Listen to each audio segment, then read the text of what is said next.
11వ వచనంలో భయంకరమైనటువంటి సంగతిని పౌలు వాళ్ళకి తెలియజేస్తూ వాళ్ళు పరీక్షించుకోవాల్సినటువంటి భయంకరమైన సంగతిని, ఇంత భయంకరంగా దిగజారామని మేము పరీక్షించుకోవాలా అని వాళ్ళు ఆశ్చర్యపోయే విధంగా, as you have to go back to your pagan days and check whether there is any difference అన్నట్లుగా మాట్లాడుతూ ఉన్నాడు.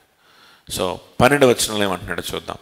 సహోదరులారా, నేను మీ వంటి వాడినైతిని కనుక మీరును నా వంటి వారు కావాలని మిమ్మల్ని వేడుకొనుచున్నాను. నేను మీ వంటి వాడినైతిని.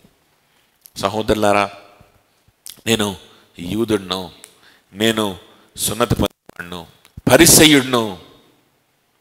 ఈ యూదులు ఇప్పుడు మీకు ఏదైతే చెప్తున్నారో వాటన్నిటిని కూడా ఒకప్పుడు నేను చాలా రోషంతో ఆచరించిన వాడిని, వీళ్ళకంటే గొప్పగా ఆచరించిన వాడిని, అందులోనే నీతిని వెతుక్కునేటువంటి వాడిని, ఆ డిసిప్లిన్స్లోనే, ఆ ఆచారాల్లోనే నేను అనుకున్నటువంటిది కదా. ఇందాన్ని మనం మాట్లాడుకున్నాం, ఒక కల్ట్ ఆరాధన, ఒక కల్ట్ పద్ధతి కార్పొరేట్ వ్యవస్థలు కూడా చేస్తున్నాయి. ఎందుకనంటే మనుషుల్ని గొర్రెల్ని చేయడానికి, మనుషుల్ని ఏంటంటే వాళ్ళ లాభాల కోసం వాడుకొని పీల్చి పిప్పి చేయడం కోసం.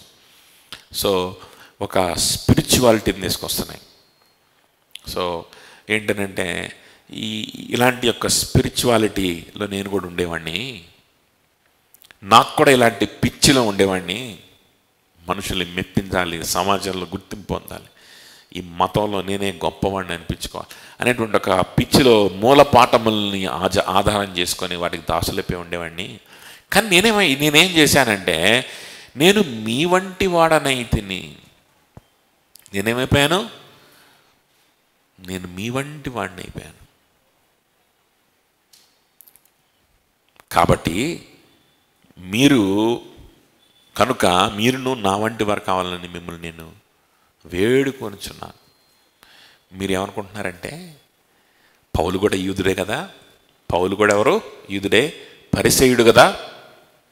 కాబట్టి ఈ యూదుల యొక్క ఆచారాల ప్రకారం, వాళ్ళ యొక్క డిసిప్లిన్స్ ప్రకారం, వాళ్ళ యొక్క ధర్మశాస్త్రంలో ఉన్నటువంటి విషయాల్ని మేము కూడా ఆచరించి, మేము కూడా ఆ డిసిప్లిన్స్ ప్రకారం అంటూ, మేము కూడా ఆ విధంగా మెప్పు పొందుకుంటూ, పౌలు మరి ఆ విధంగా మెప్పు పొందుకుంటూ, ఆహా పౌలు తర్వాత పౌలు కూడా ఒకప్పుడు ఇట్టే అని మెప్పు పొందుకుంటే అది మంచిదే కదా అని మీరు అనుకుంటున్నారేమో. నేనేం చేశాను తెలుసా? ఆ లైఫ్ స్టైల్ నేను ఏం చేశానంటే, నేను దాన్ని పెంటతో సమానంగా ఎంచుకున్నాను. నేనేం చేశాను? ఫిలిప్పీయులకు రాసిన పత్రిక 3:7 చూడండి. ఫిలిప్పీయులకు రాసిన పత్రిక 3:7 అయినను ఏవేవి నాకు లాభకరమై ఉన్నాయో వాటిని క్రీస్తు నిమిత్తము నష్టముగా ఎంచుకుంటుని. నాకు లాభకరమైనటువంటి వాటిని నేను క్రీస్తు నిమిత్తము నష్టముగా ఎంచుకున్నాను. అవన్నీ నాకు లాభకరమైనవే. అవన్నీ ఉంటే నన్ను నీతిమంతుని అంటారు. అవన్నీ ఉంటే నేను గొప్ప వ్యక్తిగా కనిపిస్తాను. అవన్నీ ఉంటే చాలామంది నా మాట వింటారు. పౌలు అంటున్నాడు, నేను ఒకప్పుడు అలా ఉండేవాడిని. మీరు ఇప్పుడేదో అవి చేసి మీరు చాలా దానికి ఒక భక్తి రంగు పులిమి, ఇదంతా సేవ కోసమే, ఇదంతా దేవుని కోసమే అని చెప్పి కల్లిబుల్లి కబుర్లు చెప్పకండి, నా దగ్గర స్టోరీలు చెప్పకండి మీరు. ఎందుకంటే మీకంటే గొప్ప స్థితిలో నేను ఉన్నాను, మీకంటే గొప్ప స్థానాల్లో నేను పనిచేశాను. పరిసయ్యుడిగా పనిచేశాను, ప్రధాన యాజకుడి కింద డైరెక్ట్గా పనిచేశాను, హెబ్రీయుడిగా ఉన్నాను, యూదుడిగా ఉన్నాను, లా నేర్చుకున్నాను. మనుషుల్ని డైరెక్ట్గా వెళ్ళి హింసించి వాళ్ళని చెరపట్టుకొని వచ్చి జైల్లో వేయడానికి అధికారము నా చేతిలో, ఆ ఆర్డర్స్ కలిగి ఉన్నటువంటి అంత అధికారిని నేనేం చేశాను తెలుసా? ఆ స్థానాన్ని, అవి నాకు లాభములే, అవి నాకు పెలుకుబడిస్తాయి, అవి నాకు ఇంకా యాక్సెస్ ఇస్తాయి, అవి నాకు ఇంకా మనుషులు కలవడానికి ఉపయోగపడతాయి, అవి ఇంకా నన్ను గౌరవం ఇస్తాయి, నాకు పబ్లిసిటీ ఇస్తాయి, ఇవన్నీ ఇస్తాయి. ఆ పరిసయ్యుడిలోనే ఉండి ఆ ధర్మశాస్త్రాన్ని చదువుకుంటూ ఆ పరిసయ్యుల మధ్యలోనే ఉంటూ ఆ ప్రధాన యాజకుడి మధ్యలోనే ఉంటూ లోపల లోపల లోపల నుంచే వాళ్ళని మార్చేస్తే ఇంకా వాళ్ళ దగ్గర నుంచి కింద ఉన్న వాళ్ళందరూ ధరేలు మరి మారిపోతారు అనే దిక్కుమాలినటువంటి డొమినియన్ థియాలజీ చెప్పుంటారు ఎవడో ఒకడు, కానీ పౌలు దాన్ని వినలేదు. నిజమే, ఇవన్నీ నాకు లాభాలే, కానీ దీన్ని నేను ఇప్పుడు ఏం చేయాలి? నష్టంగా ఎంచుకోవాలి. నేను లోపలే ఉండి ఆ ప్రధాన యాజకుడినే మార్చేసేసి క్రైస్తవుడిగా వాడినే మార్చేసేసేసి వాడి ద్వారా మిగిలిన కింద ఉన్న వాళ్ళందరూ మారి ఈలోపు నేను భ్రష్టుడిని అయిపోతే, ఈలోపు నేను దేవునికి దూరం అయిపోతే, ఈ విధంగా ప్రపంచం అందరినీ క్రైస్తవులుగా మార్చడం కంటే ఇంకొక గోల్ ఉంది నాకు. అదేం గోల్? నేను నా యేసయ్యని ఎరగాలి, నా యేసయ్యతో సంబంధం కలిగి ఉండాలి, ఆయనతోటి నేను అబ్బా తండ్రి అని నా బలహీనతలు ఆయన దగ్గర పెట్టుకుంటూ ఆయనతో నేను సహవాసం చేస్తూ ఆయన నేను ప్రేమించాల. నా మనసంతా ఏంటనంటే ఇప్పుడు ఈ ప్రధాన యాజకుడినట్ట మెప్పిద్దాం, దీని మీద ఫోకస్ చేస్తే నా బ్రతుకు ఏమైపోవాలి, నా ఆత్మీయ జీవితం ఏమైపోవాలి. ఏంటంటే నాకు చెప్పకరా బాబు, ఇవన్నీ నాకు చెప్పకండిరా నాయనా, నాకు ఇవన్నీ లాభాలే, కానీ దేవునితో నాకు ఉండవలసిన సంబంధం గురించి నేను ఆలోచించినప్పుడు ఇవన్నీ నాకేమైపోతాయి? నష్టాలుగా అయిపోతాయి. వీటి విడిచిపెట్టుకోకపోతే నేను మునిగిపోతాను. దీని గురించి మనం మాట్లాడుకున్నాం కదా, ఫిలిప్పీయులకు రాసిన పత్రికలో మాట్లాడుకున్నప్పుడు కదా. ఒక షిప్లో ధాన్యము, గోధుమలు, వజ్రాలు, వైడూర్యాలు ఇవన్నీ తీసుకుని వెళ్తా ఉన్నారనుకోండి, షిప్ మునిగిపోబోతుంది. షిప్ మునిగిపోయినప్పుడు ఆ ధాన్యపు బస్తాల్ని, అందులో ఎంత ధాన్యం ఉంది, ఇది అమ్ముకుంటే ఎన్ని డబ్బులు వస్తాయి, ఇవన్నీ లెక్కలు వేసుకోవడం ఇంకా ఆ టైంలో. మొత్తం బస్తాలు తీసి ఏం చేస్తారు, ఒక్కోటొక్కోటి షిప్ మళ్ళీ తేలిందాకా, షిప్ మళ్ళీ స్టెబిలైజ్ అయ్యిందాకా మొత్తాన్ని నీళ్ళల్లో కలిపేస్తారు. అందులో వజ్రాలు ఉండని, బంగారం ఉండని, వస్తువులు ఉండని, ఏనుగు దంతాలు ఉండని, లేకపోతే ఇంకా ఏమేమి ఉంటాయి షిప్లో, ఈ ధాన్యము ఏమైనా ఉండని, విలువైన వస్తువులు, వాటన్నింటినీ అప్పుడు దాకా విలువైనవే, అబ్బా భలే విలువైన వస్తువులు తీసుకెళ్తున్నాం, మనం చాలా కోటీశ్వరులు అవుతున్నాం అనుకుంటా ఉంటాడు. ఎప్పుడైతే తుఫాను వస్తుందో ఈ ఘనకీడు ఉంటే ప్రాణాలు పోతాయి. కాబట్టి ఇవి నష్టాలు, ఇవి లాభాలు కాదు. ఇప్పుడు ఇవేంటివి? వాటిని నష్టాలుగా చూస్తాడు. వీటి వల్ల వచ్చే లాభాలు క్యాల్కులేషన్ చేసుకోడు. వీటి వల్ల వచ్చే నష్టం ఏంటి? నా ప్రాణమే పోద్ది, కాబట్టి వీటిని వేసేయాల్సిందే బయటికి అని చెప్పేసి బస్తాలన్నీ బయటికి వేసేస్తాడు. నేనేమైపోయానంటే వాటన్నిటిని నష్టాలుగా నేను భావించి నేను మీలాగా అయిపోయాను ఆల్మోస్ట్. మీరు ఒకప్పుడు నేను ఉన్నట్లుగా మారద్దు, ఇప్పుడు నేను ఎలా ఉన్నానో అలాగా మీరు ఉండండి. ఈ వాక్యం మరి చదువుతారో లేదో తెలియదు. దిక్కుమాలిన వాళ్ళు ఏమంటుంటారంటే, కొంతమంది దిక్కుమాలిన వాళ్ళు, పాస్టర్లు అనబడేటువంటి బోధకులు అనబడేవాళ్ళు దిక్కుమాలిన వాళ్ళు అనమాట. వీళ్ళకి అసలు బైబిల్ కూడా తెలుసో లేదని డౌట్ వస్తూ ఉంటుంది. బైబిల్ గ్రంథంలో ఎక్కువ గ్రంథాలు, ఎక్కువ పత్రికలు ఎవరు రాశారండి? పౌలు రాశాడు. ఎందుకు రాశాడు తెలుసా? ఎందుకంటే పౌలు అంట చాలా చదువు ఉన్నటువంటి వాడంట. శిష్యులందరిలో కల్లా బాగా చదువున్న వాడెవరు? పౌలు. పరిసయ్యుడు కదా, బాగా ధర్మశాస్త్రము చదువు అదంతా లా అండ్ ఎంత నేర్చుకున్నవాడు, పరిసయ్యుడు స్థాయికి వెళ్ళినటువంటి వ్యక్తి కదా ఎవరు? పౌలు. కాబట్టే పౌలు అనేకమైనటువంటి పత్రికలు రాయగలిగాడు. పేతురు రాయగలిగాడా? 2 రాశాడు. ఎందుకని? పేతురు ఎవరు? చేపలు పట్టుకునేవాడు కదా.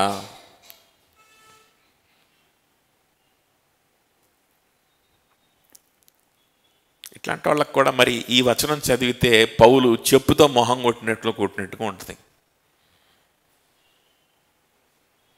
అరే ఇవన్నీ నేను వదిలిపెట్టుకున్నాను, వదిలిపెట్టుకున్న పెంటని గురించి మళ్ళీ నువ్వు మాట్లాడతావేంటి? అవి పెంటతో సమానంగా ఎంచుకొని నేను వదిలిపెట్టాను రా ఆయన అంటుంటే, మళ్ళా పౌలు చదువు, ఆ పౌలు చదువు వల్లే పౌలు రాయగలిగాడు అంటావేంటి? పౌలు మేధావి, పౌలుకి ధర్మశాస్త్రం తెలుసు కాబట్టి రాయగలిగాడు. పౌలు పత్రికలు రాసిన, పేతురు రాసిన గ్రంథం చూడండి, యోహాను గ్రంథం చూడండి, పేతురు రాసిన గ్రంథంలో ఉన్నంత లోతైన థియాలజీ పౌలు రాసిన గ్రంథాల్లో ఎంత థియాలజీ ఉందో పేతురు రాసిన గ్రంథంలో అంతే థియాలజీ ఉంది. అది రాయించింది పరిశుద్ధాత్మ దేవుడి యొక్క దైవావేశం వల్ల. చూడండి 13వ వచనం, మీరు నాకు అన్యాయము చేయలేదు, మొదటిసారి శరీర దౌర్బల్యము కలిగినను నేను సువార్త మీకు ప్రకటించితిని అని మీరు ఎరుగుదురు. చూడండి, సో ఇది ఇప్పుడు లోపల ఒక నిజమైనటువంటి విశ్వాసం, అంటే వాళ్ళలో ఉన్నటువంటి విశ్వాసం నిజమైందా కాదా అని వాళ్ళని మళ్ళీ పరీక్షించుకోవడానికి పౌలు అవకాశం ఇస్తున్నాడు అని మనం ఇందాక మాట్లాడుకున్నాం కదా. ఆ ప్రక్రియ కనుక మనం అలా కొనసాగించుకుంటే కనుక, ఇందాక దాకా ఏం చెప్పాడు అని అంటే, మీరు ఆయనతోటి సంబంధం కలిగి ఉన్నారు, ఆయన మిమ్మల్ని ఎన్నుకొని మీతోటి ఆయన సంబంధం కలిగి మిమ్మల్ని ఆయన ఎరిగి ఉన్నాడు. ఇది మీ బ్యాక్గ్రౌండ్ ఇది మీ లోపల అంటే ఇన్వర్డ్ సైన్స్ ఆఫ్ సాల్వేషన్, మీ రక్షణకి లేదా మీ నిరీక్షణకి మీ లోపల ఉన్నటువంటి ఆధారాలు ఏంటంటే ఇవి: మీరు దేవునితో కలిగి ఉన్న సంబంధం, దేవుడు మిమ్మల్ని ఎరిగి ఉండడం. ఓకేనా? ఆ తర్వాత చూడండి, ఇప్పుడు అవుట్వర్డ్గా బయటికి బాహ్యంగా ఉండకూడనటువంటి విషయాలు ఏంటి అనేది చెప్పాడు. మళ్ళా 12th verseలో ఏం చెప్పాడు? 12 and 13లో ఏం చెప్పాడు? 12th verseలో, నేను మీ వంటి వాడిని అయిపోయాను, మీరు ఒకప్పుడు నేను ఉన్నట్లుగా పరిచర్యలాగా మీరు మారాల్సిన అవసరం లేదు, ఇప్పుడు నేను ఎట్లాగా ఉన్నాను అట్లా ఉండండి చాలు, లోకస్థమైనటువంటి మూలపాఠముల వైపు మళ్ళీ వెళ్ళొద్దు, వాటికి దాసులే కోరుకోవద్దు అని చెప్పి ఎలా ఉండొద్దో చెప్పాడు. ఇప్పుడు 13th verse నుంచి గనక మనం చూస్తే, బయటికి మీ జీవితం ఎట్లా ఉండాలి, లోపలేమో జరిగింది ఇది. నిజంగా మీరు రక్షింపబడిన వ్యక్తులైతే, దేవునికి సంబంధించిన వ్యక్తులైతే, నిజంగా దేవుని యొక్క నీతినితో కప్పబడి దేవుని యొక్క బిడ్డలుగా మీరు ఉండాలి అనుకుంటే కనుక, అవుట్వర్డ్గా లోపలేమో జరిగింది, బయటకు మీ జీవిత విధానం ఎట్లా ఉంటుంది, ఎలా ఉండాలి అని నెక్స్ట్ 13 నుంచి చెప్తున్నాడు. దీన్ని ఎట్లా చెప్తున్నాడంటే, ఆల్రెడీగా మీరు ఈ లైఫ్ స్టైల్లో ఉన్నారు అని వాళ్ళకి జ్ఞాపకం చేసి చెప్తున్నాడు. ఆబ్వియస్గా హ్యూమన్ ఎర్రర్స్ అనేవి ఉంటాయి కాబట్టి, అక్కడ ఉన్నటువంటి వాళ్ళలో అనేక మంది నిజంగా రక్షింపబడిన వ్యక్తులే ఉంటారు. లోపల నిజంగానే ఈ యొక్క సైన్స్ ఉంటాయి, బయటికి కూడా ఇలాంటి లైఫ్ స్టైలే వాళ్ళకు ఉంటుంది.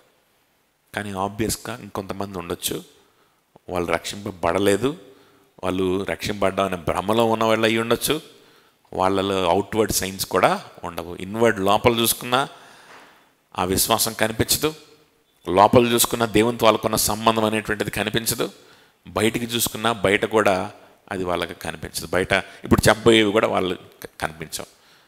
సో వాళ్ళు ఏం చేస్తారు అని అంటే, రే మేము రక్షింపబడలేదురా నాయన, మేము అందుకని ఇట్లాగున్నాం అని ఎప్పటికైనా రక్షింపబడదాం అని చెప్పి వారు సరిగ్గా గాస్పెల్ని అర్థం చేసుకుంటారు. రక్షింపబడిన వ్యక్తులైతే, ఎస్ పౌలు చెప్పినట్లుగా మేము రక్షింపబడ్డాం కదా, మేమెందుకు కన్ఫ్యూజ్ అయిపోవాలి, మేమెందుకు మనుషుల మాటల్ని బట్టి మేము ఆందోళనలోకి వెళ్ళిపోవాలి, మేమెందుకు తెకమక అయిపోవాలి, మేమెందుకు వాళ్ళు చెప్పిన పద్ధతుల్లోకి మేము వెళ్ళాలి అని ప్రభు కోసమే బ్రతకడానికి మరలా వారిని వారు సమర్పణ చేసుకుంటారు కదా. అందుకని ఈ సైన్స్ చెప్తున్నాడు. 13వ వచనం నుంచి స్టార్ట్ చేసుకొని చూసుకుంటే మనకు 3 కనిపిస్తాయి. 13 చూడండి, మీరు నాకు అన్యాయం చేయలేదు. పౌలుకు వాళ్ళు ఏం చేయలేదంట? వాళ్ళు అన్యాయం చేయలేదంట. అంటే పౌలుతోటి అన్యాయంగా వాళ్ళు ప్రవర్తించలేదు. పౌలును వాళ్ళు దూషించడం కానీ, పౌలును ఏంటంటే వాళ్ళు తీర్పు తీర్చడం కానీ, నువ్వెవడరా మాకు చెప్పడానికి వచ్చావు, నువ్వేమైనా పెద్ద గొప్పోడివా, నువ్వెంత అని అన్యాయముగా పౌలుతోటి ప్రవర్తించాల. ఎందుకు అసలు అన్యాయంగా ప్రవర్తించాలి అని అంటే దానికి ఒక రీజన్ ఉంది. మొదటిసారి శరీర దౌర్బల్యము కలిగినను నేను సువార్త మీకు ప్రకటించి తినని మీరు ఎరుగుదురు. చూసారా ఏం చేశాడంట? మొట్టమొదటిగా ఏముందంట? ఆయన శరీరంలో ఏదో జబ్బుంది, శరీరంలో చాలా బలహీనంగా ఉన్నాడు. ఆ బలహీనతతోనే వాళ్ళకి సువార్తను ప్రకటించారు. ఆ బలహీనతను చూసి, నువ్వు ఇంత బలహీనంగా ఉన్నావు, నువ్వు ఇంత నీ మొహం చూస్తే నీ మొహం అంత పీకపోయింది, నీ నీ నీ నీ ఫేస్ చూస్తే నువ్వు దేవుని బిడ్డలాగా, విజయవంతుడిలాగా, జయ జీవితం ఉన్నోడిలాగా నువ్వు కనపట్లేదు. నీ ఫేసు ఊరక నీ కష్టాలు, నీకు జబ్బులు, నీకు రోగాలు, రోష్టులు ఉన్నాయి. నువ్వు వచ్చి నువ్వేందో నేను అసలు ఏదో పెద్ద స్వార్థ చెప్తున్నట్లుగా నువ్వేంది నాకు చెప్పి అని వాళ్ళు ఏమాత్రం కూడా అనుకోలేదు. పౌలు దగ్గరతోటి ఆ విధంగా అన్యాయంగా ప్రవర్తించలేదు. అదవుతుందా? నెక్స్ట్ అప్పుడు 14, అప్పుడు నా శరీరములో మీకు శోధన ఉండిన దానిని బట్టి నన్ను మీరు తృణీకరింపలేదు, నిరాకరింపనైనను లేదు. కానీ దేవుని దూత వలెను, ఈ క్రీస్తు యేసును వలెను నన్ను అంగీకరించితిరి. చూసారా?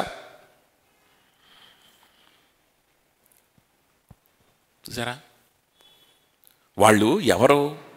వాళ్ళు అన్యులు, విగ్రహారాధికులు. వాళ్ళు రకరకాల విగ్రహాలను పూజించేవాళ్ళు. అందులో గ్రీకు విగ్రహాలు. వాళ్ళు గలతీయులు. వాళ్ళు అందులో మళ్ళా మూర్ఖులు, అవివేకులు. వాళ్ళు అప్పటిదాకా ఏం నేర్చుకుని ఉంటారు అని అంటే, వాళ్ళు గుడ్డిగా ఆ మంచి ఆరోగ్యం, మంచి తెలివితేటలు, మంచి ఫిలాసఫీ ఇవన్నీ ఉన్నవాడే ఒక మంచి దేవుని వ్యక్తి. వాడు చెప్తేనే అనాలి. ఈడెవడో వచ్చేసి మాట్లాడితే యేసు ప్రభు అంటాడు, మాట్లాడితే సిలువ అంటాడు, ఈ దప్ప నుంచి వేరే లాజిక్లు చెప్పడం, ఈ దప్ప నుంచి ఫిలాసఫీలు అని చెప్తాడంటే ఫిలాసఫీలు చెప్పడం, అట్రాక్టివ్గా మానవ సంబంధమైన తెలివితేటలను ఉపయోగించి ఏమైనా చెప్తాడంటే అవి చెప్పడం. కాడికి యేసుప్రభు అంటుంటాడు. పోనీ వీడేమన్నా ధనవంతుడా అంటే అన్ని విడిచిపెట్టి వచ్చాడు. పోనీ వీడేమన్నా ఆరోగ్యంగా ఉన్నాడంటే ఆరోగ్యంగా కూడా లేదు. ఇలాగున్నప్పుడు ఒక విగ్రహారాధనలో నుంచి వచ్చినటువంటి వ్యక్తి ఏ విధంగా ఆలోచిస్తాడు?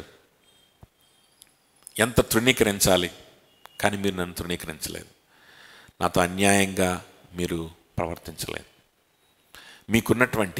ఆల్రెడీ మీకున్నటువంటి కొన్ని ఏంటంటే ట్రెడిషన్స్ని బట్టి, మీకున్నటువంటి కొన్ని ఫిలాసఫీస్ని బట్టి నన్ను మీరు రిజెక్ట్ చేయలేదు. నెంబర్ 1, విగ్రహారాధికులు అయ్యుండి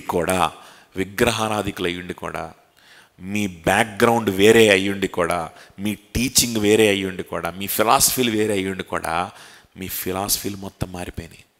నేను సువార్త చెప్తుంటే మీ ఫిలాసఫీలు పనిచేయాల. మీరు చిన్నప్పటి నుంచి నేర్చుకున్నటువంటి ఫిలాసఫీలు, మీరు చిన్నప్పటి నుంచి మేము నేర్చుకున్న విలువలు ఇవేవి పనిచేయాల. కొంచెం కూడా నన్ను ఈడేంట్రా మాకు చెప్పేది అనే ఆలోచన కూడా మీకు రాకుండా దేవుడు మిమ్మల్ని మార్చాడు. అది నిజమైన రక్షింపబడినటువంటి విశ్వాస యొక్క సైన్. మీలో నాకు అది కనిపించింది ఆ రోజు. అర్థమవుతుందా? మీరు నిజంగా రక్షింపబడినటువంటి వ్యక్తులు అని నేను నిర్ధారణ చేసుకున్నాను ఆ రోజు. ఇంకా 14, అప్పుడు నా శరీరంలో నాకు శోధన ఉండగా దానిని బట్టి నన్ను మీరు తృణీకరింపలేదు. నా శరీరంలో శోధన ఉంది, దాన్ని బట్టి కూడా మీరు నన్ను తృణీకరించలేదు కదా. నేను సరిగ్గా మాట్లాడపోతూ ఉండేవాడిని. అప్పుడప్పుడు నేను సరిగ్గా ఏంటంటే మిమ్మల్ని బాగా మెప్పించేటువంటి పనులు నేనేం చేయలేకపోతూ ఉండేవాడిని. రోజు వచ్చి మీ దగ్గర కూర్చోవడం, మీ దగ్గర జోకులు చెప్పడం, మీ దగ్గర మిమ్మల్ని బాగా ఎంటర్టైన్ ఇవి కూడా చేయలేకపోయాను నేను. ఎందుకని? అనారోగ్యం ఉంది కదా. ఏమి చేయలేకపోయా. మీకోసం ప్రసవ వేదనతో ప్రార్థన చేయడం మాత్రం చేశాను. ఆ తర్వాత దేవుని వాక్యాన్ని ఉన్నట్టుగా మీకు నేను తెలియజేశాను. హృదయపూర్వకంగా మిమ్మల్ని ప్రేమించాను. నేను ఇంకా కొన్ని ఇంకా అంటే చేసేవాడినే. అవన్నీ ఒక్కోసారి మనం చేస్తాం, చెయ్యాలి కూడా కదా. ఫ్రెండ్షిప్ డెవలప్ చేసుకోవడం, వెళ్ళి మాట్లాడడం, కూర్చోవడం, కొంచెంసేపు సరదాగా మాట్లాడడం, ఫ్రెండ్షిప్, ఇవన్నీ కూడా మనకు అవసరం. పౌలు కూడా చాలా చోట్ల అలానే చేశాడు. కానీ ఇక్కడ ఎస్పెషల్లీ గలతీ ప్రాంతంలో ఆయన పనిచేసిన టైంలో అవి ఏమి కూడా చేయలేకపోయాడు. ఎందుకంటే ఆయనకు బాగా ఏముంది, అనారోగ్యం ఉన్నింది. కానీ ఆయన ప్రార్థనా పరుడు కదా, ఆయన ఆ ప్రజల్ని ప్రేమించాడు. వాళ్ళతో ప్రసవ వేదనగా వచ్చిన విధంగా ఆయన ప్రార్థన చేశాడు, భారం కలిగి ఉన్నాడు. కాబట్టి వాటన్నిటిని బట్టి కూడా మీకు ఎలాంటి ఆటంకము మీకు కలగలేదు. ఏంటినా మనతో ఉండడేంటి, మనకి ఎంటర్టైన్మెంట్ ఇవ్వడం ఏంటి, మనతో కూర్చొని మాట్లాడి, ఇవన్నీ కూడా మీకు ఏది కూడా మీకు అడ్డంకగా మీకు అనిపించాల. సువార్త అట్లా పనిచేసింది మీ హృదయాల్లో, అలా పనిచేసింది మీ హృదయాల్లో అంటున్నాడు అని చెప్పి చూడండి. మళ్ళీ ఏమంటున్నాడు,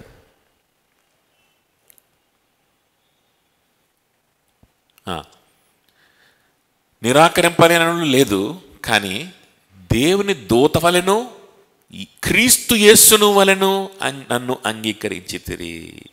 ఎలా అంగీకరించారంట? క్రీస్తు యేసు ప్రభువే స్వయంగా వచ్చి వాళ్ళతో మాట్లాడుతున్నట్టుగా వాళ్ళు అంగీకరించారు. దేవుని దూతలాగా అంగీకరించారు. రక్షింపడక ముందు, రక్షింపడిన తర్వాత కూడా వాళ్ళ మధ్యలో పౌలు పరిచర్య చేస్తుంటే అంత ఘనతను పౌలుకి ఇచ్చారు. అదవుతుందా? చూడండి, these are the signs of the people who are really born again. చూడండి, చాలా కన్సర్న్ తోటి, అరే చాలా డౌట్లు వస్తున్నాయి రా బాబు మీ గురించి, నాకు చాలా భయంకరమైన డౌట్లు వస్తున్నాయి, అసలు మీరు రక్షింపడ్డారు లేదని డౌట్ కూడా నాకు వస్తుంది. కానీ మీలో నేను చూసిన సిమ్టమ్స్, సైన్స్ నేను చెప్తాను, ఒకసారి మళ్ళీ పరీక్షించుకోండి. నిజంగా మీలో అవి ఉన్నాయి అని అంటే కనుక మిమ్మల్ని డిస్టర్బ్ చేసే వాళ్ళకి దూరంగా వచ్చేసేయండి. మీరు నిజంగా విశ్వాసులు. అవి కనుక లేవు అని అంటే కనుక జాగ్రత్త, మీరు నరకానికి వెళ్తున్నారేమో. ఏంటంటే ఆ సిమ్టమ్స్, నన్ను మీరు తృణీకరించలేదు, నాకు మీరు నన్ను అవమానపరచలేదు, వీడేంటి మాకు చెప్పేది అనుకోలేదు, మీరు నన్ను ఎలా స్వీకరించారంటే దేవుని దూతలాగా స్వీకరించారు. యేసు క్రీస్తే స్వయంగా వచ్చినట్లు నన్ను స్వీకరించారు.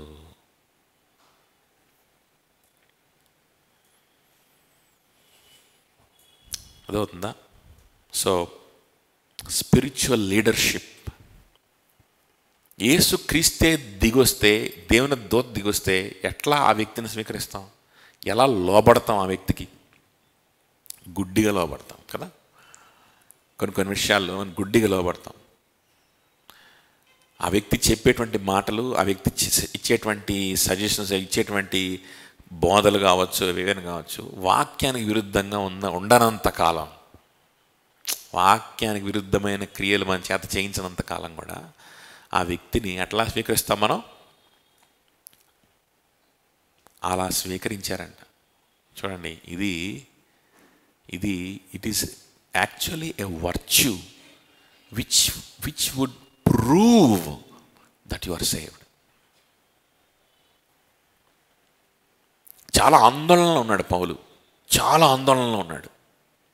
ఇలాంటి పరిస్థితుల్లో ఒక కరెక్ట్ సైన్ చెప్పాలి వాళ్ళకి. మళ్ళీ 100 చెప్పారనుకో, రాసిన లేఖలో 100 రాస్తే వాటిని మళ్ళీ వాళ్ళు కన్ఫ్యూజ్ అయిపోతారు. అట్లా కాకుండా పిన్ పాయింటెడ్గా ఒకటే ఒక సైన్ చెప్పాలి. ఆ సైన్ మీలో ఉందా లేదా, దాన్ని బట్టే వాళ్ళకి అర్థమైపోవాలి వాళ్ళు రక్షింపడ్డారా లేదా, రక్షింపడి కూడా కన్ఫ్యూజ్ అవుతున్నారా, వాళ్ళు ఏంటి అనే సంగతి, వాళ్ళ పరిస్థితి వాళ్ళకి కంప్లీట్గా క్లారిటీ వచ్చేసేయాలి. ఒకటే ఒక సైన్, ఏం చెప్దాం కరెక్ట్గా చెప్పాలి. ఎంత వేదనతో ఉన్న పౌలు ఊరికి ఆషామాషికి రాయడు కదా, అట్లా రాశాడు. అంత ప్రిసైజ్గా రాస్తే ఆ సిమ్టమ్ ఏంటంట, ఆ సైన్ ఏంటంట, నిజమైన విశ్వాసం ఉండాల్సిన సైన్, సహోదరులకు లోబడేటువంటి మనసు, ఆత్మీయ నాయకత్వానికి లోబడేటువంటి మనసు, సువార్తను ప్రకటిస్తూ సువార్త కోసం బ్రతికేలాగా చేయడానికి ఆ ఉద్దేశంతో ఏం చెప్పినా సరే యేసు క్రీస్తు మాటల్లాగా దాన్ని స్వీకరించేటువంటి మనసు ఏదైతే ఉందో, that is the sign of your salvation. చూసుకోండి, అది ఉందా లేదా మీకు, అది ఉందా లేదు చూసుకోండి. ఉంది పౌలు, నువ్వు చెప్పిందే నిజమైనటువంటి సువార్త, నువ్వు నడిపించిన విధానమే వాక్యానుసారమైన విధానం. కానీ వీళ్ళు చెప్పే మాటలు వింటా ఉంటే మాకు కన్ఫ్యూజన్ వస్తుంది. అమ్మో మేము సరిగ్గా లేమేమో, నీ గురించి మాకు డౌట్ లేదు, ఏదో నువ్వు చెప్పిన బోధ గురించి మాకు డౌట్ రావట్లేదు, కానీ మేమేమైనా తెలివి తక్కువగా ఉన్నామేమో నాకు డౌట్ వస్తుంది, అందుకని కన్ఫ్యూజ్ అయిపోతున్నాను అని అంటే కనుక, కన్ఫ్యూజ్ అవ్వబాక, నువ్వు రక్షింపడిన వ్యక్తి.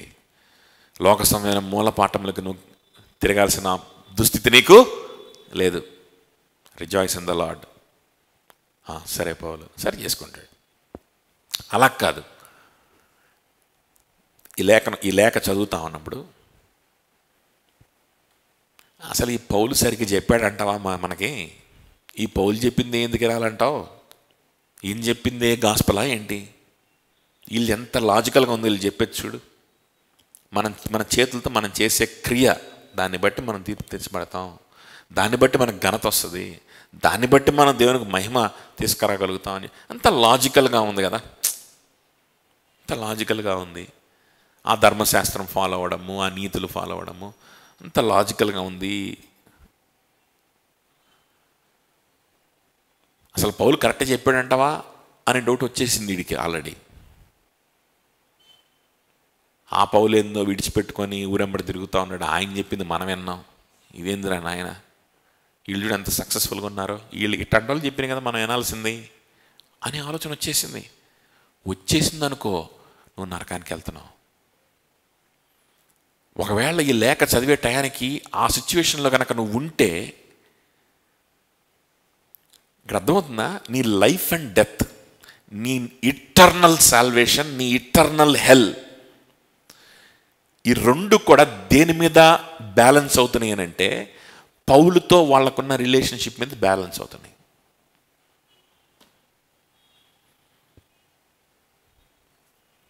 ఆత్మీయ నాయకుడిగా ఉన్నటువంటి, ఆత్మీయ సహోదరుడిగా ఉన్నటువంటి, వాక్యానుసారంగా సువార్త కేంద్రితంగా, క్రీస్తు కేంద్రితంగా బోధించేటువంటి, నడిపించేటువంటి నాయకత్వాన్ని నువ్వు ఎలా చూస్తున్నావు, ఆ నాయకత్వం పట్ల నీకున్నటువంటి యాటిట్యూడ్ ఏంటి అనే దాని మీద నువ్వు నరకానికి వెళ్ళేవాడివా పరలోకానికి వెళ్ళేవాడివా డిపెండ్ అయిపోతుందండి. అర్థమవుతుంది చెప్పింది?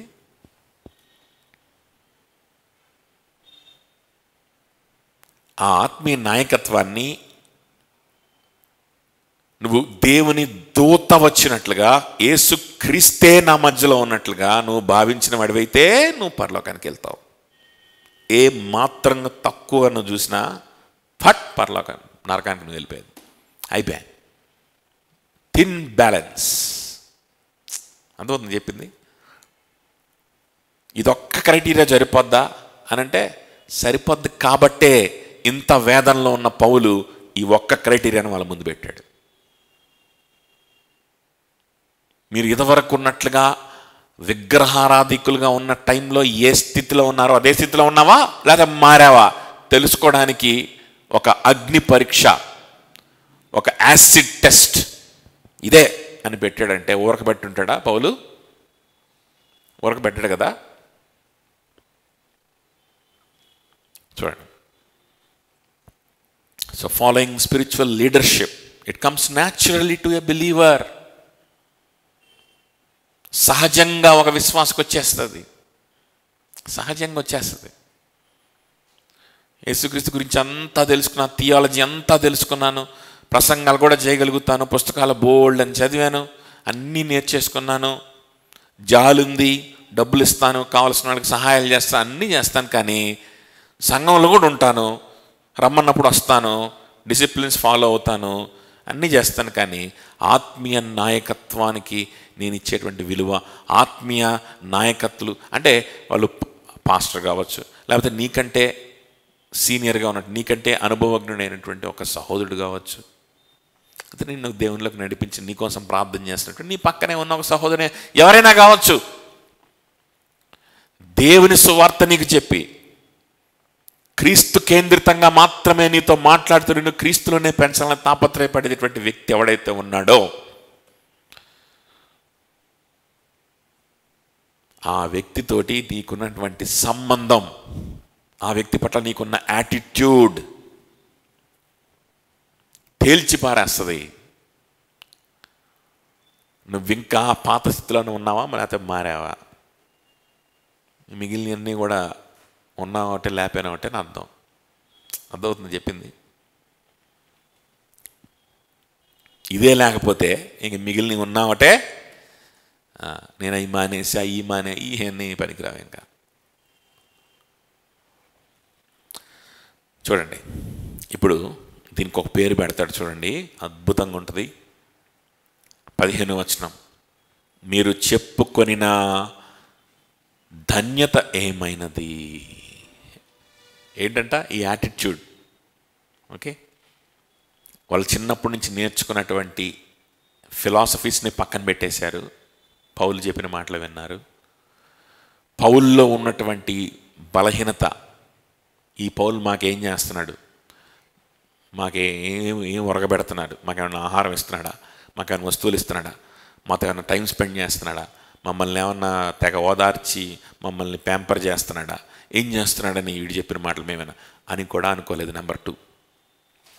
నెంబర్ 3, అనుకోకపోగా ఆ పౌలును యేసుక్రీస్తులాగా చూశారు, దేవుని దూతలాగా చూశారు, లోబడ్డారు. 3 పాయింట్స్. తేలిపోద్దు. నువ్వు విశ్వాసవా, ఇంకా విగ్రహంలో ఉన్నావా, నువ్వు విశ్వాసవా, విగ్రహారాధికులతో సమానమైనటువంటి భ్రష్టత్వంలో ఉన్నావా, తేలిపోద్దు. 3 థింగ్స్. ఈ 3 విషయాల్ని వీటికి ఒక హెడ్డింగ్ పెట్టాడు అనమాట పౌలు. ఇప్పుడు వీడి 3 విషయాలకు ఒక పేరు పెట్టాడు. ఏం పేరు పెడుతున్నాడు చూడండి, మీరు చెప్పుకొనిన ధన్యత ఏమైనది. ఇది మీకున్న ధన్యత, ఇది ఇలా మీరు ఉండగలగడం, ఇలా మీరు ప్రవర్తించగలగడం మీ ధన్యత.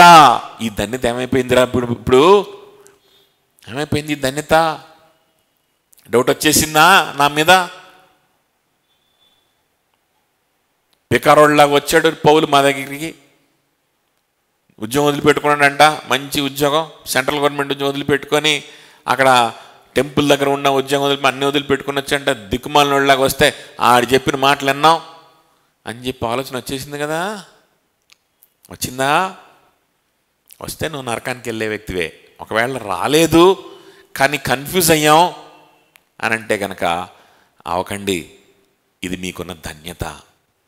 నన్ను ఆ విధంగా మీరు అంగీకరించారంటే అది ఏంటి? అది మీ ధన్యత.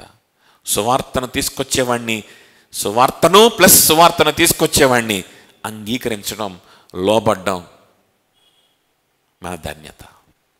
దట్ ఈజ్ అవర్ ఏంటి? బ్లెస్సెడ్నెస్ అని ఉంటుంది ఇంగ్లీష్లో కదా.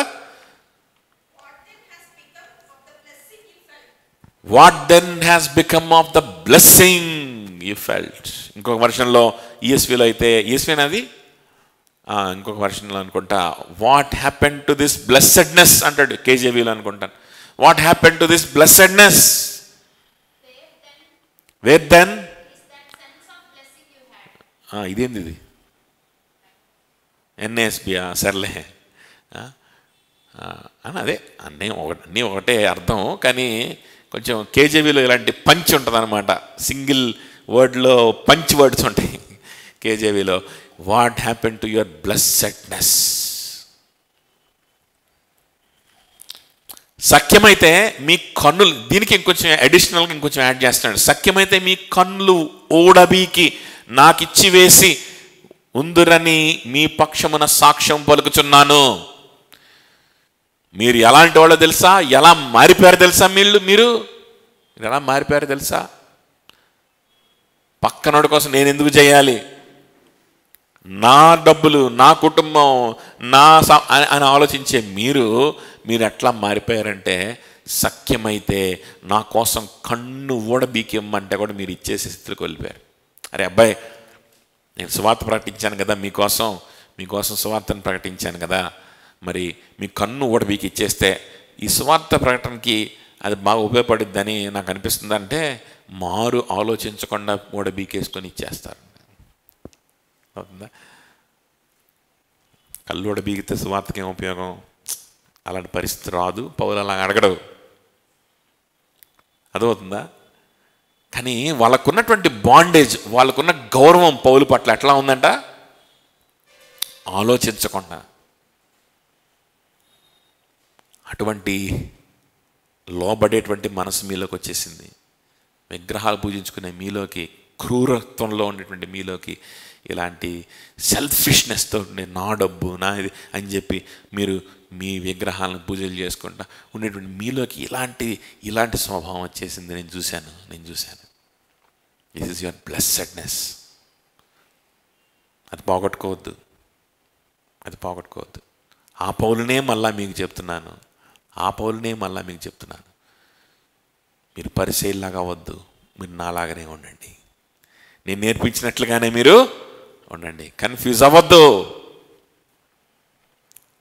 చూడండి 16, నేను మీతో నిజమాడినందున మీకు శత్రునైతునా?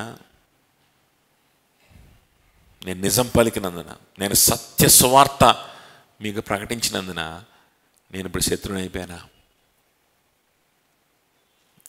అప్పటికే నిజంగానే పౌలు వాళ్ళకి శత్రువుగా మారిపోయాడు అనుకో, వాళ్ళ హృదయంలో. వాళ్ళు రక్షింపబడలా, ఫినిష్. ఇప్పటికైనా రక్షింపబడాలి. ఒకవేళ కనుక లేదు పౌలు, ఇంకా నువ్వు నాకు శత్రువుగా, నువ్వెట్లా నాకు శత్రువు అవుతావు? నాకు సత్య సువార్త ప్రకటించింది నువ్వు మాకు శత్రువు ఎట్లా అవుతావు? నువ్వు మా సహోదరుడివి, నువ్వు మా ఆత్మీయ నాయకుడివి, నువ్వెట్లాగా శత్రువు అవుతావు ప్రభు? అవ్వలేదు పౌలు, మేము కన్ఫ్యూజ్లో ఉన్నాం అంతే అని అంటే కనుక don't wait, come out of the confusion, finish. Solution వచ్చేసింది కదా. 17 వారు ఇప్పుడు ఈ 16 నుంచి వాళ్ళ వైపు ఫోకస్ తీసుకెళ్తున్నాడు. అంటే ఈ కన్ఫ్యూజ్ చేసే వాళ్ళ వైపు ఫోకస్ తీసుకెళ్తున్నాడు. ఎందుకు? వాళ్ళు పౌలుని ఒక శత్రువులాగా చూపిస్తున్నారు. పౌలునక మనం ఆల్రెడీ మాట్లాడుకున్నాం కదా, పౌలు తెక్కలోడు ఏదో తెక్కలో అట్ట బోధించాడు మీకు. తర్వాత ఇప్పుడు యెరూషలేముకి వెళ్ళి పౌలు కూడా అరే నేను సరిగ్గా బోధించలేదని చెప్పి అప్డేట్ అయ్యాడంట. పౌలు ఏమేవాడు? అప్డేట్ అయ్యాడు. మీరు మాత్రం అంతే ఉన్నారు. అటు ఉండకండి. పౌలే అప్డేట్ అయిపోయాడంట. మీరు కూడా మారండి.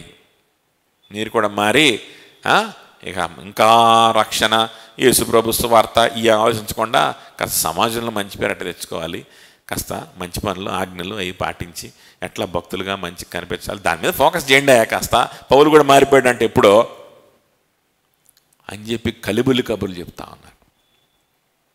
పౌలు అంటున్నాడు నేనేం మారలా, నేను ఆ రోజు ఏం చెప్పాను ఈరోజు అదే చెప్తున్నా.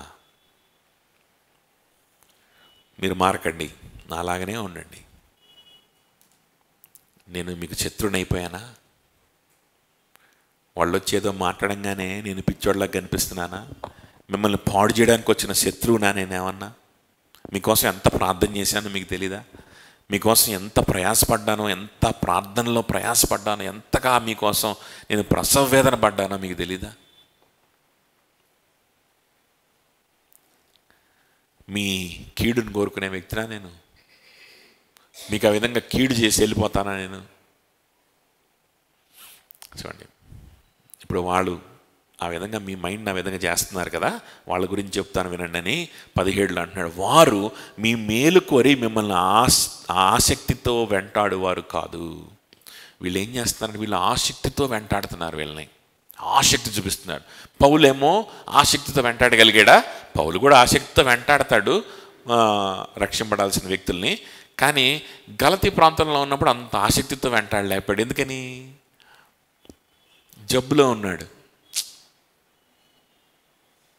పౌలు చేసినటువంటి దీంతో పోల్చుకుంటే వీళ్ళు చేసే ఓవర్ యాక్షన్ చూస్తుంటే వీళ్ళు అసలు భక్తులు అంటే అనిపిస్తుంది వీళ్ళకి. వీళ్ళు ఆసక్తితో వెంటాడుతున్నారు, వీళ్ళు ఫ్రెండ్షిప్ చేస్తున్నారు, వీళ్ళు వీళ్ళు వీళ్ళు అసలు వీళ్ళు మామూలుగా లేరన్నమాట. వీళ్ళు అర్థమవుతుందా? ఆసక్తితో వెంటాడుతున్నారు. చూడండి, కల్ట్లో కలుపుకోవాలనుకునే వాళ్ళు, వాళ్ళ ఫిలాసఫీల్లో వాళ్ళ సంస్థల్లో కలుపుకోవాలనుకునే వాళ్ళు. కొంతమంది ఈ విధంగా వాక్యం తెలియకుండా ఏదో పాతకాలంలో ఏదో ఎప్పుడో ఎవరో పెట్టినటువంటి సంస్థను అడ్డం పెట్టుకొని, యు అనే సంస్థను, ఈఎంఎఫ్ అనే సంస్థను అడ్డం పెట్టుకొని, వీళ్ళకి బైబిల్ ఉండదు, వీళ్ళకి వాక్యం ఉండదు, వీళ్ళకి ఏం ఉండదు, వీళ్ళకి దేవునితో సంబంధం ఉండదు, సంఘం కూడా ఉండదు. ఊరక తిరుగుతుంటాడు, ఫ్రీలాన్స్గా చేస్తుంటాడు, ఊరక అటు ఇటు తిరుగుతూ ఉంటాడు. ఆల్ ఓవర్ అని చేర్చి కొంతసేపు, ఆ సిఎస్ఏకు చేర్చి కొంతసేపు పోతుంటాడు, ఎడున్న ప్రసంగాలకు ఈ విధంగా చేసేటువంటి దిక్కుమాలిన వాళ్ళు ఉంటారు. ఏదో ఒక పెద్ద సంఘం, ఏదో ఒక పెద్ద సంస్థను అడ్డం పెట్టుకుంటాడు. ఆ సంస్థకు సంబంధించి నేను పనిచేస్తానని చెప్పుకుంటుంటాడు. ఉతిదే వీళ్ళు అత్యాసక్తి ప్రదర్శిస్తారు. వీళ్ళు రోజు వచ్చి కలుస్తారు, వీళ్ళు మాట్లాడతారు. స్టూడెంట్స్కి అయితే పుస్తకాలు ఇవ్వచ్చు, లేకపోతే రకరకాల సజెషన్స్ చేయొచ్చు. వాళ్ళు ఏంటంటే ఈ విధంగా వాళ్ళకి భోజనాలు పెట్టచ్చు, కాన్ఫరెన్సులు పెట్టి భోజనాలు, కేకులు, స్వీట్లు, పఫ్లు, కూల్ డ్రింకులు ఇవన్నీ చేస్తారు. ప్రతిరోజు హాస్టల్ కూడిక, జిఎంసి గర్ల్స్ హాస్టల్ ప్రతిరోజు హాస్టల్ కూడికలో తంషలాట్స్ ఆడుకుంటారంట. ఒకరోజు తంషలాట్స్ ఆడుకుంటారంట, ఒకరోజు ఇంకేం ఆడుకుంటారు. ఇలా ఒక్కొక్కరోజు ఒక్కో ఆట. ఆ వారంలో ఒకరోజు మాత్రం ఏదో ప్రార్థనను ఏం చేస్తారు, ఇది వాక్యం ఏదో ఉంటుందంట. మిగిలిన రోజులన్నీ ఆటలే. ఇదేదో బాగుంది కదా అని చెప్పి మొన్న లాస్ట్ వీక్ మన సండే స్కూల్ పిల్లలకి అలాగనే ఆడిపించాం. సో ఈ ఎంబీబీఎస్ పిల్లలు చేసేటువంటి ఈ ప్రతిదిన కూడికలలో వాళ్ళు ఏం చేస్తున్నారో చూస్తే మనకి సండే స్కూల్ పిల్లలకి కావాల్సిన ఐడియాలు వస్తాయి.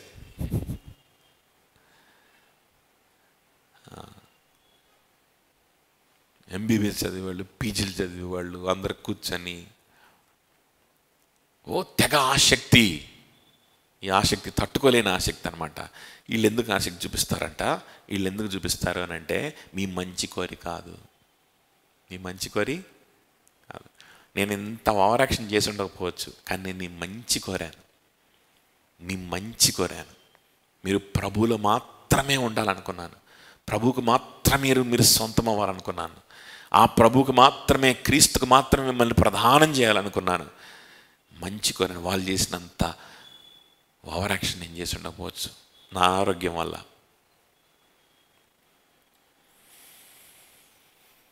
కానీ వాళ్ళు చేసేది మీ మంచి కోరి కాదు, ఆసక్తి మేలు కోరి మిమ్మల్ని ఆసక్తితో వెంటాడేవారు కాదు, మీరే తమ్మును వెంటాడవాలనని మిమ్మల్ని బయటికి తోసివేయగోరుచున్నారు. అబ్బా, అసలు ఈ తీసుకెళ్ళి కొన్ని కాన్ఫరెన్సుల్లో బోధిస్తే బాగుంటుంది. ఎవడన్నా చర్చికి వెళ్తున్నాడు అని అంటే, ఎవడన్నా మంచి సహవాసంలో ఉన్నాడు అని అంటే వాడిని ఎలనివ్వకుండా చేసి వాడిని బయటికి లాగివేసి, ఎందుకు లాగివేస్తారంటే మళ్ళా వాళ్ళని వెంబడించేలాగా చేసుకోవడానికి వీళ్ళని వెంబడిస్తారు. కొన్నాళ్ళు వాడు చర్చి మానేసిందాక వెంబడిస్తారు. చర్చి మానేసి వాడిని బయటికి లాగేసిన తర్వాత, వాళ్ళ సంస్థలోకి లాగేసిన తర్వాత, వాళ్ళు అనుకున్న స్థలాలకు పంపించిన తర్వాత, వాళ్ళు అనుకున్న చర్చిలకు పంపించిన తర్వాత, పూర్తిగా వాళ్ళ గ్రిప్లో పెట్టుకున్న తర్వాత ఇంకా ఆడు వీళ్ళెంబడ తిరుగుతుంటాడు. అర్థమవుతుంది అక్కడ. వీళ్ళు ఇదేదో యెహోవా విట్నెస్ వాళ్ళ గురించో, లేకపోతే ఏ తల్లి సంఘం వాళ్ళ గురించో, ఏ బ్రన్హామ్ గ్రూప్ గురించో వాళ్ళ గురించి చెప్పిన విషయాలు కాదు ఇవి. మేము కూడా క్రైస్తవులమే, మేము కూడా యేసుక్రీస్తుని నమ్ముకున్నాం అని చెప్పి సంఘములోకి చొరబడినటువంటి విశ్వాసుల రూపంలో చొరబడినటువంటి యూదులు.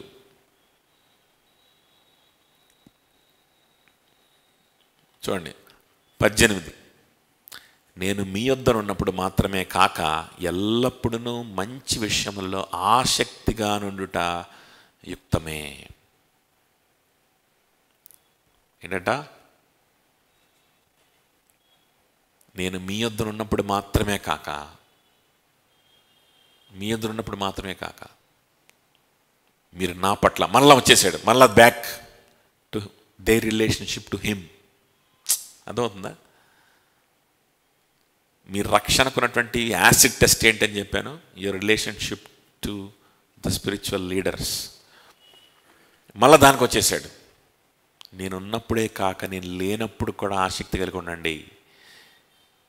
మీ వద్దనున్నప్పుడు మాత్రమే కాక ఎల్లప్పుడూ నువ్వు మంచి విషయంలో ఆసక్తి కలిగి ఉండండి.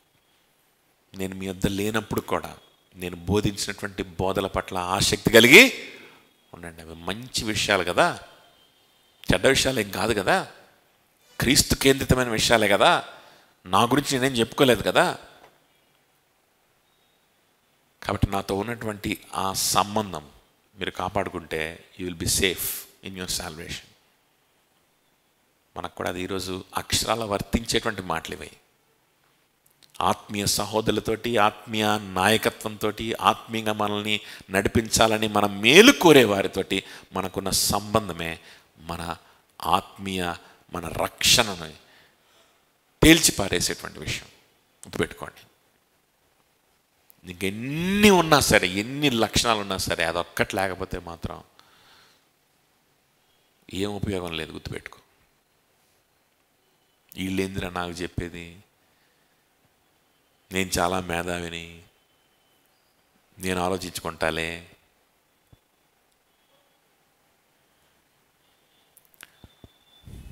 తర్వాత 19లో మరలా అగైన్ తనకు వ్యక్తిగతంగా తనకు వాళ్ళతో ఉన్నటువంటి సంబంధాన్ని మరలా వాళ్ళకి కొట్టొచ్చినట్లుగా కనిపించేలాగా ఆ పదం రాస్తున్నాడు. చూసారా ఏం రాస్తున్నాడు? నా పిల్లలారా, మై చిల్డ్రన్. వాళ్ళు సండే స్కూల్ పిల్లలు కాదు, వాళ్ళందరూ పెద్ద పెద్దవాళ్ళే. ఏమంటున్నాడు? బహుశా పౌలు కంటే వయసులో పెద్దవాళ్ళు కూడా ఉండొచ్చు, కానీ ఏమంటున్నాడు? నా పౌలు కంటే చదువుకున్న వాళ్ళు కూడా ఉండొచ్చు, పౌలు కంటే మేధావులు ఉండొచ్చు, పౌలు కంటే డబ్బులున్న వాళ్ళు ఉండొచ్చు. నా పిల్లలారా, మిమ్మల్ని నేను కన్నాను, ప్రసవ వేదన పడి కన్నాను. ఒక తల్లి ఒక బిడ్డను బయటికి తీసుకురావడానికి ఎంత ప్రసవ వేదన పడుతుందో అలాగా రావాలి, ఎట్లాగైనా బయటికి రావాలి, ఎట్లాగైనా బయటికి రావాలి. ఎంత భరించైనా సరే ఆ వేదాన్ని ఒక బిడ్డను బయటికి ఎలా తీసుకొస్తుందో ఆ విధంగా ఒక వ్యక్తి రక్షింపబడాలి, నశించిపోకూడదు, ఆత్మ రక్షింపబడాలి అని ప్రార్థనతోటి, ప్రసవ వేదనతో ప్రార్థన చేసి ఆ వ్యక్తిని పర్ష్యూ చేసి కదా. ఈ బిడ్డ చాలా కష్టంగా ఉంది బయటికి రావడం, ఈ బిడ్డ పుట్టకపోతే తర్వాత ఇంకో చూసుకుందాంలే అని చెప్పేసి వదిలేస్తుందా తల్లి? వదలదు, చాయిస్ లేదు, ఈ బిడ్డే బయటికి రావాలి. అది ప్రసవ వేదన అంటే. ఆ విధంగా మిమ్మల్ని ఒక్కొక్కరి గురించి నేను ఆలోచన చేసి, ఒక్కొక్కరి గురించి నేను ప్రార్థన చేసి మిమ్మల్ని నేను కన్నాను. కాబట్టి వీళ్ళు చేసినంత ఓవరాక్షన్ నేను చేసి ఉండకపోవచ్చు, కానీ ఈ ప్రసవ వేదన నా ప్రార్థనలో నేను ఈ ప్రసవ వేదన పడ్డాను. కాబట్టి మీరు ప్రభువులో ఉన్నారు. కాబట్టి పిల్లలారా, క్రీస్తు స్వరము మీ యందు క్రీస్తు స్వరూపము మీ యందు ఏర్పడు వరకు మీ విషయమై మరలా నాకు ప్రసవ వేదన కలుగుచున్నది. క్రీస్తు స్వరూపంలో మీకు పూర్తిగా మారాలి. ఇటువంటి కన్ఫ్యూజన్స్లో నుంచి మీరు పూర్తిగా బయటకు వచ్చేసేయాలి. ఈ కన్ఫ్యూజన్స్కి మీరు శాశ్వతంగా బయటకు వచ్చేయాలి. మరలా కన్ఫ్యూజన్లోకి పోకూడదు. ఇంకా అందులో నుంచి పూర్తిగా మీరు బయటకు వస్తేనే క్రీస్తు స్వరూపంలో మీరు మార్చబడడం అనేది స్టార్ట్ అవుద్ది. మీరు నిజంగా రక్షింపబడని వ్యక్తులు ఉన్నారు, వాళ్ళు పరీక్షించుకుంటారు. రక్షింపబడినటువంటి వ్యక్తి అయితే అసలు నీ స్పిరిచువల్ జర్నీ స్టార్ట్ చేయలేదు. నువ్వు క్రీస్తు స్వరూపంలోకి మార్చబడడం అనేటువంటిది మధ్యలో ఆగిపోయింది ఈ దిక్కుమాల కన్ఫ్యూజన్ల వల్ల. క్రీస్తు స్వరూపంలోకి నువ్వు పూర్తిగా ఎప్పుడు నువ్వు ఆ ట్రాన్స్ఫర్మేషన్ జర్నీ మళ్ళీ ఎప్పుడు స్టార్ట్ అవుతుందో తెలుసా? ఎప్పుడు స్టార్ట్ అవుతుందంటే శాశ్వతంగా ఈ కన్ఫ్యూజన్ నుంచి నువ్వు బయటికి రావాలి. మరలా వాడి జోలికి పోకుండా, మరలా అలాంటి మాటల జోలికి పోకుండా, మళ్ళా అలాంటి కన్ఫ్యూజన్ జోలికి పోకుండా, మళ్ళా అలాంటి సందేహాల జోలికి పోకుండా, వాక్యం మీద, వాక్యం ప్రకటించిన వాడి మీద సందేహాల జోలికి పోకుండా, నీ చుట్టూ ఉండి వాక్యంలో నిన్ను బలపరుస్తున్న వారి మీద సందేహపడ్డం అనేటువంటి దౌర్భాగ్యమైన స్థితిలోకి మళ్ళాను పోకుండా ఏం చేయాలంటే శాశ్వతంగా అందులో నుంచి వన్స్ ఫర్ ఆల్ బయటకు వచ్చేయాలి. మళ్ళా ఎల్లలేని పరిస్థితిలో దాన్ని నువ్వు అసహించుకొని ఆ ఆలోచనలను తీసివేసుకుంటే తప్ప క్రీస్తు స్వరూపంలోకి నువ్వు మరలా మారడం అనేటువంటిది స్టార్ట్ కూడా కాదు. కాబట్టి ఆ విధంగా మరలా ఈ ప్రక్రియ మీలో ప్రారంభం అవ్వాలని నేను మరలా ప్రసవ వేదన పడుతున్నాను అంటున్నాడు. చూసారా, దూరంగా ఉన్నాడు అయినా ప్రార్థనలో ప్రసవ వేదన పడుతున్నాడు. 20 మిమ్మల్ని గూర్చి ఎటు తోచకున్నాను, నేను ఇప్పుడే మీ మధ్యకు వచ్చి మరి యొక్క విధముగా మీతోటి మాట్లాడగోరుచున్నాను అని చెప్తా ఉన్నాడు. చూడండి, blessedness. Why it is a blessedness? It is a blessedness to obey the people of God. Why it is a blessedness? It is because the word of God says we are supposed to obey one another. సంఘాన్ని దేవుడు ఏర్పాటు చేసిందే దీన్ని మనము కలిగి ఉండడం కోసం కదా. ఎఫెసీయులకు రాసిన పత్రిక 5:21, త్వరగా ఎఫెసియన్స్ 5:21. క్రీస్తునందలి భయముతో ఒకనినొకడు లోబడి ఉండుడి. చాలు.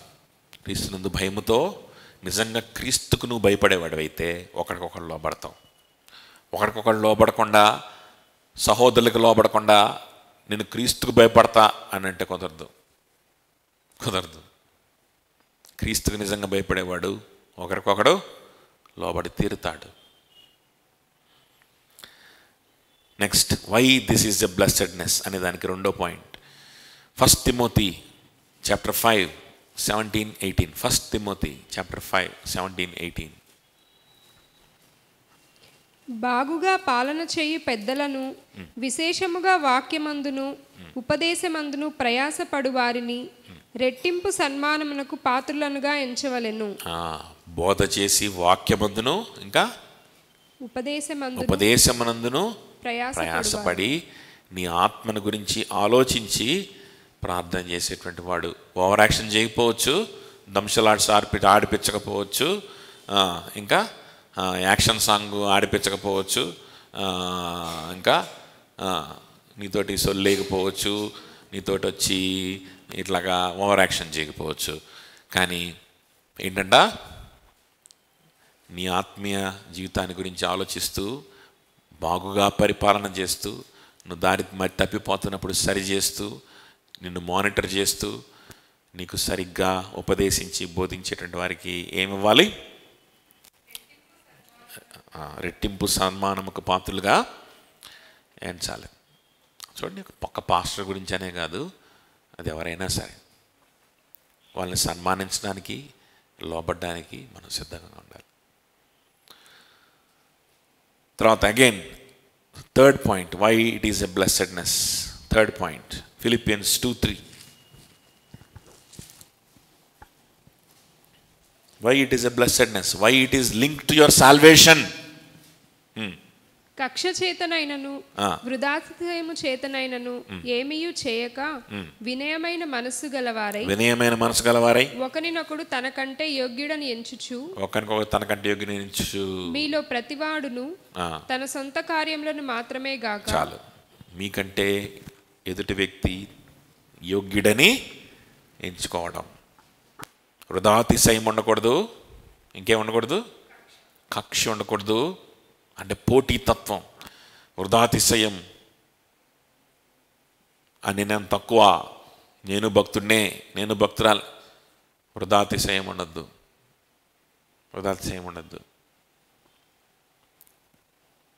సో ఈ విధంగా మనం ఏం చేయాలంటే ఒకరినొకరు మనం లోబడినట్లుగా మనం ఉంటే కనుక ఇలాంటి కన్ఫ్యూజన్ చేసేవాళ్ళు మనల్ని ఏం చేయలేరు. ఇలాంటి కన్ఫ్యూజన్స్ మనకి మన జోలికి కూడా రావు, అస్సలు రావు. స్టేబుల్గా ఉంటాం. ఎప్పుడైతే మనం వీళ్ళు చెప్పేది నిజమేనంటావా, వీళ్ళు అంత మేధావులా ఏంటి, వీళ్ళు చెప్పింది నేను ఎందుకైనా అని అనుకుంటావో బోల్డ్ అని కన్ఫ్యూజన్స్ వస్తాయి. ఎప్పటికీ నువ్వు ప్రభువుకి దగ్గర అవ్వలేవు. సో ఇవన్నీ కూడా they prove that they are linked to, that this is linked to attitude, this relationship between brothers, it is linked to your, directly to your salvation. కదా అది. కాబట్టి 19వ వచనం కనుక మళ్ళా మనం చూస్తే ఇందా మనం చదువుకున్నట్లు, నా పిల్లారా క్రీస్తు స్వరూపము మీ యందు ఏర్పడే వరకు, ఇలా మీరుంటేనే, ఈ జీవితంలో ఇలాంటి యాటిట్యూడ్లో మీరుంటేనే క్రీస్తు స్వరూపం మీకు ఏర్పడుద్ది. అదవుతుందా? అంటే మీ శాంక్టిఫికేషన్ దీని మీదే ఉంది. మీరు క్రీస్తు స్వరూపంలోకి మారుతూ ఉన్న వాళ్ళైతేనే మీరు రేపొద్దున పరలోకానికి వెళ్తారు. మీరు క్రీస్తు స్వరూపంలోకి మారుతూ ఉన్నారంటేనే మీరు ఇదివరకు రక్షింపబడ్డారని అర్థం. అంతే కదా? ఇదివరకు మీరు నిజంగా రక్షింపబడ్డావా అనే ప్రశ్నకి ఆన్సరు అక్కడే ఉంటుంది. పరలోకానికి వెళ్తావా నరకానికి వెళ్తావా అనే ఆన్సర్ కూడా, అనే క్వశ్చన్ కూడా ఆన్సర్ అక్కడే ఉంటుంది. ఎక్కడ ఉంటుంది? నువ్వు క్రీస్తు స్వరూపంలోకి మార్చబడుతున్నావా లేదా? మార్చబడట్లేదు, ఆగిపోయింది అనిపించింది నీకు. ఎందుకు ఆగిపోయింది ఆలోచన చేయాలి. ఎందుకు ఆగిపోయింది? ఎందుకు ఆగిపోయింది అని అంటే, సువార్తతోటి, సువార్త ప్రకటించేటువంటి వారితోటి, సువార్త నీకు అందుబాటులో ఉంచే వారితోటి నీ సంబంధం చెడిపోయింది. కొత్త కొత్త ఆలోచనలు వస్తున్నాయి. కొత్త కొత్త ఆలోచనలు తెప్పించే వారితో స్నేహం చేస్తున్నావు. అదవుతుందా? లోక సంబంధమైన మూలపాఠములకు, దాసత్వంలోకి నిన్ను లాక్కెళ్ళేటువంటి వారితోటి నువ్వు స్నేహం చేస్తున్నావు. నీ మంచి కోరే వారితోటి నువ్వు వాళ్ళని ఏం చేస్తున్నావు అంటే తృణీకరిస్తున్నావు. అది రక్షణకి రుజువు కానే కాదు. ప్రార్థన చేసుకుని లేచిన పడదాం.